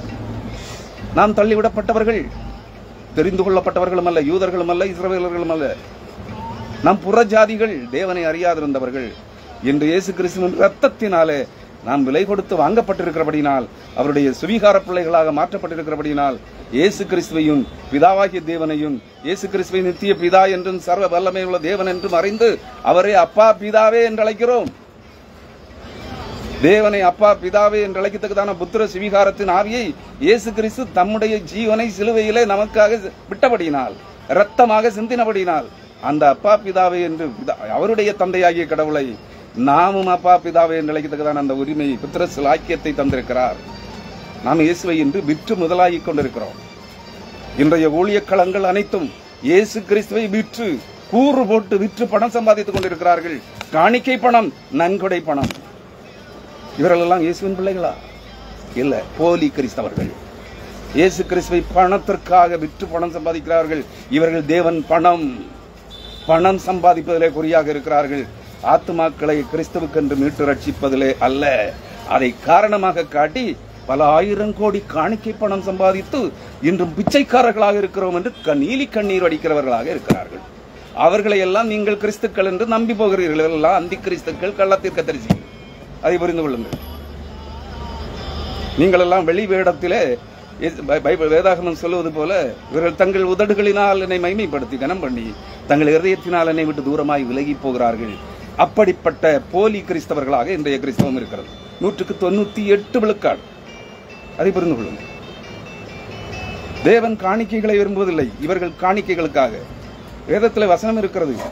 ஏசாயா 1ஆம் அதிகாரம் 13ஆம் வசனம் சொல்லுகிறது, வீண் காணிக்கைகளோடு என் சமூகத்தை நீங்கள் மிதிக்க வேண்டாம். யார் சொன்னது வீண் காணிக்கைகளோடு என் ஆலயத்திலே வந்து நீங்கள் என்னை அவமதியுங்கள் என்று? அதே ஏசாயா தீர்க்கதரிசியின் புஸ்தகம் 66ஆம் அதிகாரம் 3ஆம் வசனம் சொல்கிறது, மாட்டை வெட்டுகிறவன் மனுஷனை கொலை செய்கிறவனாகவும், ஆட்டை வெட்டுகிறவன் நாயை கழுத்தறுக்கிறவனாகவும், காணிக்கை படைக்கிறவன் பன்றி ரத்தத்தை படைக்கிறவனாகவும் இருக்கிறான். நீங்கள் படைக்கிற காணிக்கைகள் அனைத்தும் கர்த்தருக்கு, கர்த்தருடைய ஊழியங்களுக்கு, கர்த்தருடைய சபைக்கு என்று நீங்கள் கொடுக்கிற காணிக்கைகளை எல்லாம் கர்த்தர் விரும்பவில்லை. நீங்கள் தேவனுக்கு அருவருப்பான மிருகமாகிய பன்றியின் ரத்தத்தை படைக்கிறதாக சொல்கிறார். யாருக்கு காணிக்கை கொடுக்கிறீர்கள்? முதலாவது நீங்கள் கிறிஸ்தவர்களே மனம் திரும்புங்கள், வேதத்தை கற்றுக்கொள்ளுங்கள், சத்தியம் என்ன என்று தெரிந்து கொள்ளுங்கள். இந்த வியாபாரிகளுக்கு பின்னாலே செல்லாதிருங்கள். பரிசுத்தாவி வியாபாரிகள், அபிஷேக வியாபாரிகள், ஸ்நான வியாபாரிகள், நற்செய்தி வியாபாரிகள், சுவிசேஷ வியாபாரிகளின் பின்னாலே, ஜப வியாபாரிகளின் பின்னாலே போகாதிருங்கள். இங்கே அப்படி என்றால் தேவன் உங்களை அறியவில்லை. இங்கே ஏசியா 2ஆம் அதிகாரம் 23ஆம் வசனம், என் ஜனம் அல்லாதிருந்தவர்களை என் ஜனம் என்று சொல்லுவேன். நீங்க காணிக்கை கொடுக்கிறவர்களாகவும், இந்த கள்ள வியாபாரிகளுக்கு காணிக்கை கொடுக்கிறவர்களாகவும், அவர்களை பின்பற்றுகிறவர்களாகவும் இருந்து கர்த்தரை தங்கள் உதடுகளினால் கனம் பண்ணி இருதயத்தினால் அவரை விட்டு தூரமாய் விலகி, உலக ஆதாயங்களுக்காக, சம்பாத்தியங்களுக்காக தேவனை விட்டு தூரமாய் விலகி போய் பக்தி வேடம் போடுவீர்கள் என்றால் இவர்கள் தேவனுடைய ஜனம் அல்ல நீங்கள் என்று சொல்லுவார். என் ஜனம் அல்லாதிருந்தவர்களை நோக்கி என் ஜனம் என்று சொல்லுவேன், அவர்கள் எங்கள் தேவனே, என் தேவனே என்று சொல்லுவார்கள். இங்கே அப்படித்தானே சொல்றீங்க, இயேசு கிறிஸ்து எங்கள் தேவன், இயேசு கிறிஸ்து எங்கள் மீட்பர், இயேசு கிறிஸ்து எங்கள் ஆண்டவர், நாங்கள் இயேசுவின் பிள்ளைகள். உண்மையா இருக்கிறீங்களா? உதட்டில் மட்டும்தான், வார்த்தைகளில் மட்டும்தான் இயேசுவின் பிள்ளைகளா? செயலில், நடத்தையில் கிறிஸ்துவோடு கூட இயேசு கிறிஸ்து சொன்னாரே, நான் திராட்சை கொடி, நான் திராட்சை செடி, நீங்கள் கொடிகள், நீங்கள் என்னிலும் நான் உங்களிலும் இருந்தால், அதாவது திராட்சை செடியினுடைய வேர்களில் இருந்து வருகிற சாரம் அந்த கொடிகளிலே கனிகளாக மலர வேண்டும். உங்கள்ட்ட மலர்வா கிறிஸ்தவர்களே? எதுக்கெடுத்தாலும் போய், எதுக்கெடுத்தாலும் போய் சாட்சி. ஒரு பொருள் வாங்கினாலும் போய், பொருளை விற்றாலும் போய். யாருடைய பிள்ளைகள் நீங்கள்? வாயில் மட்டும்தான் இயேசுவின் பிள்ளைகள். புரிந்து கொள்ளுங்கள். இங்கே சொல்லுகிறார், இங்கே மரியாள் ஏவாளை கன்னி பெண்ணாக திரும்ப இந்த பூமியிலே 4000 ஆண்டுகளுக்கு பிற்பாடு, இன்றைக்கு சுமார் 2000 ஆண்டுகளுக்கு முன்பு இயேசுவை, இயேசு என்னும் மேசியாவாகிய கிறிஸ்துவை மனித குழந்தையாக பெற்றெடுப்பதற்காக சபிக்கப்பட்டு தேவ சமூகத்தை விட்டு தள்ளிவிடப்பட்டவளாகிய ஏவாளை தேவன் மனித பெண்ணாக இந்த பூமியிலே விதைத்திருக்கிறார். அதான் ஓசியா 2ஆம் அதிகாரம் 23ஆம் வசனம். நான் அவளை எனக்கென்று பூமியிலே விதைத்து இரக்கம் பெறாதிருந்தவளுக்கு இறங்குவேன். அது நன்றாக புரிந்து கொள்ளுங்கள். இறை இரக்கத்தை இழந்து வேதனையோடு பிள்ளை பெறுவாய் என்று சாபத்தை பெற்று தேவ சமூகத்தை ஏதேன் தோட்டத்தை விட்டு பூமியிலே துரத்தி விடப்பட்டவள், தள்ளிவிடப்பட்டவள் ஏவாள். அந்த ஏவாளை அவள் தள்ளிவிடப்பட்ட பிற்பாடு, தேவ சமூகத்தில் தள்ளிவிடப்பட்டு சுமார் தோராயமாக 4000 ஆண்டுகளுக்கு பிற்பாடு எருசலேமிலே, லேவி கோத்திரத்திலே, ஆசாரிய வம்சத்திலே, யோவான் ஸ்நாபகனுடைய தாயாகிய எலிசபெத்தின் உறவின் முறையாளாக இருந்த கன்னி பெண்ணாகிய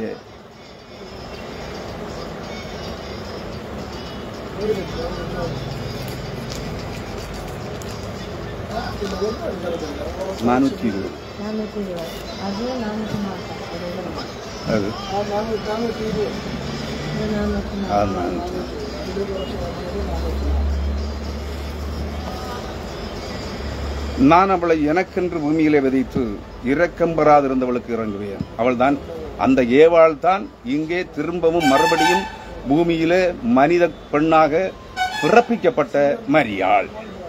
ரகசியம் புரிஞ்சுச்சா? அடுத்தது இதுதான் உறுதிப்படுத்துகிறார். இன்னும் சொல்லுகிறார். ஓசியா 2ஆம் அதிகாரம் 19ஆம் வசனம்.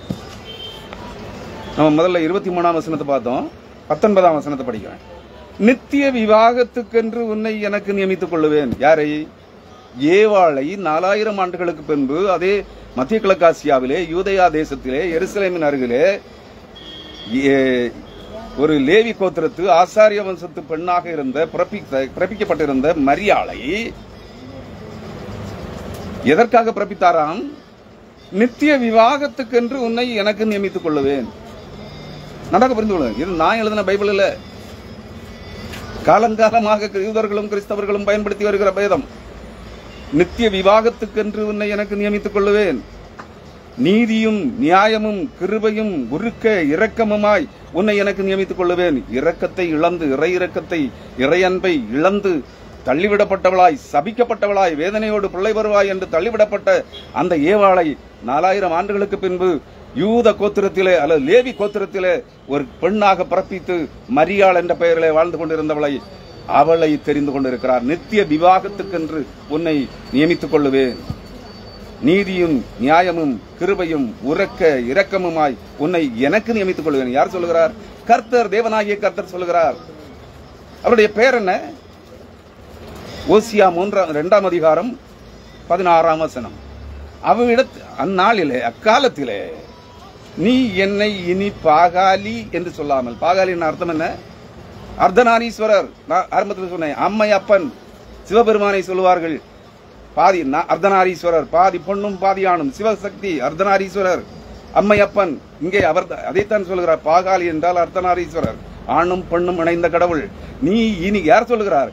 தேவனாகிய கர்த்தர், சர்வவல்லமையுள்ள தேவன், ஆண்டவராகிய கிறிஸ்து சொல்லுகிறார். நீ இனி என்னை பாகாலி என்று சொல்லாமல் ஈசி என்று சொல்லுவாய். இயேசுக்கு என்ன பெயர் போடப்பட்டது? கிறிஸ்துவுக்கு கபிரியேல் தூதன் எதை சொன்னான்? இயேசு என்று பெயரிடு. ஏசாயா தீர்க்கதரிசி என்ன சொல்லி இருக்கிறான்? இம்மானுவேல், நம்மோடு இருக்கும் தேவன் இயேசு. இயேசுவுக்கு பேர் என்ன? ஓசியா தீர்க்கதரிசியின் மூலமாய் ஆண்டவராகிய தேவன் கர்த்தர் என்ன சொல்லுகிறார்? ஈசி என்று சொல்லுவாய். இனி என்னை நீ அர்த்தநாரீஸ்வரர், ஆணும் பெண்ணும் இணைந்த கடவுள், சிவசக்தி என்று சொல்லாமல், அம்மை அப்பன் என்று சொல்லாமல் என்னை ஈசி என்று சொல்லுவாய் என்று சொல்லுகிறார். அதாவது இயேசு என்று சொல்லுவார் என்று சொல்லுகிறார்.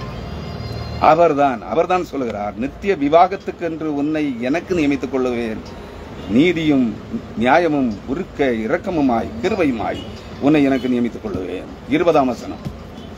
உண்மையாய் திரும்பவும் அதை உறுதிப்படுத்துகிறார். தி பெட்ரோத், ஒரு கன்னி பெண்ணுக்கும் ஒரு பெண்ணுக்கும் ஒரு ஆடவனுக்கும் திருமண நிச்சயதார்த்தம் நடக்குன்னா அதுக்கு பெட்ரோத் என்று பெயர். இங்கே அந்த நிச்சயதார்த்தம், அந்த உறவு நெருக்கத்தை, அந்த இணைப்பை, திருமண ஒப்பந்தத்தை குறித்து சொல்லுகிறார். உண்மையாய் உன்னை எனக்கு நியமித்துக் கொள்ளுவேன், நீ கர்த்தரை அறிந்து கொள்வாய். ஆங்கில வேதாகமத்தில் இதற்கு வேற ஒரு அர்த்தம் இருக்கு. நீ கர்த்தரை அறிந்து கொள்வாய் என்றால் உன் கணவனை அறிந்து கொள்வாய், உன் புருஷனை அறிந்து கொள்வாய். நன்றாக புரிந்து கொள்ளுங்கள். அதான் எரேமியா 3ஆம் அதிகாரம் 1ஆம் வசனத்தில், நான் உன்னை தள்ளிவிட்டதும் உன் வேசித்தனத்தினால் உன்னை தள்ளிவிட்டதும் உண்மைதான், நீ வேற புருஷர்களோடு வாழ்வதும் உண்மைதான். ஓசியா 2ஆம் அதிகாரத்தில், நீ 4 புருஷர்களோடு, ஆசைதாயர்களோடு, உன் நேசர்களோடு வாழ்வதும் உண்மைதான், நீ வா, திரும்பி வா, நான் உன்னை சேர்த்துக் கொள்கிறேன், என் மனைவியாக உன்னை சேர்த்துக் கொள்கிறேன் என்று சொல்லுகிறாரே. இங்க அவளை திரும்ப பெண்ணாக, ஒரு புதிய மணவாட்டியாக அவளை பிறப்பச் செய்து மரியாள் என்ற பெயரிலே அவளை தன்னோடு சேர்த்துக் கொள்கிறார். உண்மையாய் உன்னை எனக்கு நியமித்துக் கொள்ளுவேன், நீ கர்த்தரை அறிந்து கொள்ளுவாய். அதாவது உன் கணவனை, உன் ஆத்மா மணவாளனாகிய கிறிஸ்துவை நீ அறிந்து கொள்ளுவாய். இனி லூக்கா 1ஆம் அதிகாரத்துக்கு வருகிறேன். லூக்கா 1ஆம் அதிகாரம் என்ன சொல்லுகிறது? லூக்கா 1ஆம் அதிகாரம் 30ஆம் வசனத்துல தேவதூதன், அதாவது கபிரியல் தூதன் அவளை நோக்கி, அதாவது மரியாளை நோக்கி, மரியாளே பயப்படாதே, நீ தேவனிடத்தில் கிருபை பெற்றாய், இறை இரக்கத்தை இழந்து வேதனையோடு பிள்ளை விடுவாய் என்று தேவ சமூகத்தில் தள்ளிவிடப்பட்டவள் ஏவாள். ஓசியா 2ஆம் அதிகாரம் 23, 19, 20 வசனங்களின்படி அந்த ஏவாள் பூமியிலே மனுஷ பெண்ணாக 4000 ஆண்டுகளுக்கு பின்பாடு மரியாள் என்கிற பெயரிலே பிறப்பிக்கப்பட்டிருக்கிறாள், கன்னி பெண். அவளிடத்திலே கபிரியல் தூதன் சொல்லுகிறான், மரியாளே பயப்படாதே, நீ தேவனிடத்தில் கிருபை பெற்றாய், நீ இறை இரக்கத்தை இழந்தவள், தேவ கிருபையை இழந்து தள்ளிவிடப்பட்டவள், இப்பொழுது தேவன் உன்னை மேல் இரக்கம் வைக்கிறார், நீ தேவனிடத்தில் கிருபை பெற்றாய், இதோ நீ கர்ப்பவதியாகி ஒரு குமாரனை பெறுவாய். அதாவது ஏசாயா 7ஆம் அதிகாரம் 14ஆம் வசனத்திலே தேவனாகிய கர்த்தர் ஏசாயாவின் மூலமாய் உசியா ராஜாவுக்கு சொன்ன வார்த்தை, ஒரு அடையாளமாய், இதோ ஒரு கன்னிகை கர்ப்பவதியாகி ஒரு குமாரனை பெறுவாள், அவளுக்கு இம்மானுவேல் என்று பெயரிடுவார்கள். அவரை குறித்து இங்கே சொல்கிறார். அவருக்கு இயேசு, அவர் ஒரு குமாரனை பெறுவாய், அவருக்கு இயேசு என்று பெயரிடுவாய். இம்மானுவேல் தான் இயேசு. அதை புரிந்து கொள். நம்மோடு இருக்கும் தேவன், என்னோடு இருக்கும் தேவன், உங்களோடு இருக்கும் தேவன் இயேசு, சர்வ வல்லமையுள்ள தேவன், நித்திய பிதா. பிதாவும் குமாரனும் பரிசுத்தாவியானவரும் வெவ்வேறு நபர்களாக இருந்தாலும் மூவரும் ஒருவரே. இதைத்தான் திருத்துவம் என்கிறோம். அநேகர் கேள்வி கேட்கிறார்கள், அநேக தீர்க்கதரிசிகள் கேள்வி கேட்கிறார்கள், மூவரும் 3 தெய்வங்கள் அல்லவா, எப்படி ஒருவராக இருக்க முடியும்? ஒருவர் எப்படி பிதாவாக, ஒருவர் எப்படி, அவரே எப்படி குமாரனாக, அவரே எப்படி பரிசுத்தாவியானவராக இருக்க முடியும்? இதுதான் மூடத்தனம் என்பது. தேவன் ஏசாயா 1ஆம் அதிகாரம் சொல்கிறது, இஸ்ரவேலோ என் ஜனமோ தேவனை கர்த்தரை அறியாமலும் அவரை தேடாமலும் இருக்கிறது, அறிவில்லாமலும் உணர்வில்லாமலும் இருக்கிறார்கள். ஏசாயா 1ஆம் அதிகாரம் 3ஆம் வசனத்திலே சொல்கிறது. அறிவும் உலக ஞானம் தேவனுக்கு பைத்தியம், தேவனுடைய ஞானம் உலகத்துக்கு பைத்தியம். நீ அதனால தான் கேள்வி கேட்கிறார். வேதத்தை உண்மையோடு ஆத்மார்த்தத்தோடு நீ உணர்ந்து படிக்க வேண்டும், தேடி படிக்க வேண்டும். அப்பதான் தேவனை யாருன்னு தெரியும். இங்க சொல்லுகிறார், மரியாள் இடத்துல அவர் சொன்னபோது, அவர் பெரியவராயிருப்பார், உன்னதமானவருடைய குமாரன் எனப்படுவார், கர்த்தராகிய தேவன் அவருடைய பிதாவாகிய தாவீதின் சிங்காசனத்தை அவருக்கு கொடுப்பார். அதான் யூதருக்கு ராஜா. இங்கு 35ஆம் வசனம், இந்த வசனத்தோடு நான் செய்தியை நிறைவுக்கு கொண்டு வருகிறேன். லூக்கா 1ஆம் அதிகாரம் 35ஆம் வசனம், தேவதூதன் அவளுக்கு பிரதியுத்தரமாக, பரிசுத்த ஆவி உன்மேல் வரும், உன்னதமானவருடைய பலம் உன்மேல் நிழலிடும், ஆதலால் உன்னிடத்தில் பிறக்கும் பரிசுத்தம் உள்ளது தேவனுடைய குமாரன் எனப்படும். இப்ப புரியுதா? தேவன் ஓசியா தீர்க்கதரிசியின் மூலமாய் எதை வாக்கு பண்ணினார்? ஓசியா 2ஆம் அதிகாரம் 19ஆம் வசனம் 20ஆம் வசனம் 23ஆம் வசனத்தில், நான் அவளை எனக்கென்று பூமியிலே விதைத்து அவளை எனக்கென்று சேர்த்துக் கொள்ளுவேன். அவளை எனக்கென்று, அந்த வசனத்தை எடுத்து நானே திரும்ப ஒரு முறை எடுத்து சொல்றேன். அவர் சொல்றார், ஓசியா 2ஆம் அதிகாரம், அக்காலத்து நித்திய விவாகத்துக்கென்று உன்னை எனக்கு நியமித்துக் கொள்ளுவேன், நீதியும் நியாயமும் கிருபையும் உருக்க இரக்கமுமாய் உன்னை எனக்கு நியமித்துக் கொள்ளுவேன், உண்மையாய், திரும்ப அதை உறுதிப்படுத்துகிறார், உண்மையாய் உன்னை எனக்கு நியமித்துக் கொள்ளுவேன், நீ கர்த்தரை அறிந்து கொள்வாய். இந்த வசனத்துக்கு அர்த்தம் ஆங்கில வேதாகமத்தில் நீ மொழிபெயர்ப்பு, அதாவது அதுக்கு டிரான்ஸ்லேஷன் இன்டர்பிரேஷனை பாருங்க. நீ உன் புருஷனை அறிந்து கொள்ளுவாய், உன் கணவனை அறிந்து கொள்வாய் என்று இருக்கிறது. உன் கர்த்தர் என்பதை உன் ஆத்ம மணவாளனாகிய கணவனை, உன் ஆத்ம மணவாளனாகிய புருஷனை அறிந்து கொள்வாய் என்று சொல்லுகிறது. இங்கே அவர் சொல்லுகிறார், கர்த்தர் உன்னதமானவருடைய பலம் உன்மேல் நிழலிடும், பரிசுத்தாவி உன்மேல் வரும், உன்னதமானவருடைய பலம் உன்மேல் நிழலிடும், ஆதலால் உன்னிடத்தில் பிறக்கும் பரிசுத்தம் உள்ளது தேவனுடைய குமாரன் எனப்படும். புரியுதா? தேவன் தான் மனிதனானார், கடவுள் மனிதனானார், குமாரன் என்ற பெயரிலே. தேவனும் குமாரனும் பரிசுத்தாவியும் ஒன்று, மூவருமே மரியாளின் மேல் வந்திருக்கிறார்கள். அவருடைய பலம் அவள் மேல் நிழலிட்டது. அவளிடத்தில் பரிசுத்தாவியானவரால் உருவாக்கப்பட்டது கிறிஸ்து என்னும் மேசியாவாகிய இயேசு. நம்புகிறாயா? மரியாளின் பிறப்பின் ரகசியங்கள் இதுதான், கிறிஸ்துவின் பிறப்பின் ரகசியங்களும் இதுதான். அவரை கிறிஸ்து இயேசு என்னும் நாமத்திலே கிறிஸ்துவை, மேசியாவாகிய கிறிஸ்துவை பெற்றெடுத்த, தேவனாகிய கர்த்தரை பெற்றெடுத்த அந்த மரியாளுடைய பிறப்பின் ரகசியங்களும் இது. புரிந்து கொண்டால் உங்களுக்கு நன்றாக இருக்கும். இல்லைன்னா கேள்வி கேளுங்க, இல்லைன்னா இவனுக்கு பைத்தியம் சொல்லுங்க, இல்லைன்னா வந்தான் அந்தி கிறிஸ்துவனு சொல்லுங்க, இல்லை வந்தான் சாத்தான்னு சொல்லுங்க, இல்லை வந்தான் கள்ள தீர்க்கதரிசின்னு சொல்லுங்க. எனக்கு ஒன்றும் கவலை. அதன் பலனை நீங்களே அனுபவிக்கிறீர்கள். ஆமென். கர்த்தர் வருகிறார். அவருடைய வருகைக்கு உங்களை ஆயத்தப்படுத்துங்கள். ஆமென். கிறிஸ்து பிறப்பு கொண்டாட்டங்களோடு மட்டும் நின்று விடாதீர்கள். கேளிக்கை கூத்துகள், ஆடு, கடா, கோழி, ஓநாய், கோழி, அது இது பன்றி எல்லாத்தையும் அடித்து புதிச்சு மதுவான விருந்து, கேளிக்கை கொண்டாட்டங்களோடு, மிகுந்த கேளிக்கை கொண்டாட்டங்களோடு கிறிஸ்து பிறப்பு பண்டிகையை கொண்டாடி விட்டீர்கள். கிறிஸ்து உங்களுக்குள் இல்லை. கிறிஸ்துவோடு இணைந்து வாழ பழகுங்கள். கிறிஸ்து உங்களுக்குள்ளும் நீங்கள் கிறிஸ்துவிலும் இணைந்து ஒன்றித்து தேவபுத்திரர்களாய் பிறக்கவும் தேவபுத்திரர்களாய் வாழவும் பழகுங்கள். கிறிஸ்து வருகிறார். அன்று இவைகளின் இந்த மாம்ச சரீரத்தில் கிறிஸ்தவர்கள் என்று பெயர் தரித்துக் கொண்டு நீங்கள் போடுகிற சகல அட்டூழியங்களுக்கும் உள்ள பலனை அன்று பெறுவீர்கள். கிறிஸ்து வருகிறார். உங்களை ஆயத்தப்படுத்துங்கள். அவரை சந்திக்க ஆயத்தப்படுங்கள். ஆமென்.